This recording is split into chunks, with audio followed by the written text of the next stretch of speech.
Популистички, предизборен, нереален и социјален буџет со кој се потценуваат граѓаните.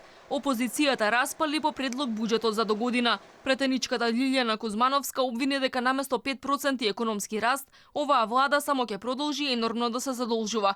Јавниот долг до година ќе се зголемал за 300 милиони евра и ќе достигнал 5,7 милиарди евра. Вели дека додека владата се фали дека вложува во луѓето, ги скратува парите за наука, ученички и студентски стандард. Прашува како по 3 години пауза, дури сега на владата и текнало да ги зголеми пензиите. Да се вложи во човечки капитал значи подобро образование, подобрување, односно вложување во науката, во знаењето, во квалификацијата на лицата, а овој буџет, посебно ако се разгледува структурата на буџетот,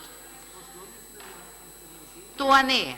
Индексот на човечки капитал во нашата земја изнесува само 0,53, што значи дека денешните деца, кога ќе пораснат, ќе користат само 53% од својот потенцијал. Власта и опозицијата очекувано се скараа и за реализацијата на капиталните инвестиции. Додека опозицијата прашуваше дали владата со враќањето кон рамниот данок ја заборави средната класа, власта се правдаше дека даноците се собираат според планираното. Буџетот за 2020-та е историски најголем досега. Власта ќе собере 3,6 милиарди евра од граѓаните и фирмите, а ќе потроши 3,9 милиарди евра. Капиталните инвестиции тежат 375 милиони евра или 50 на милиони помалку од првично планираното за годинава.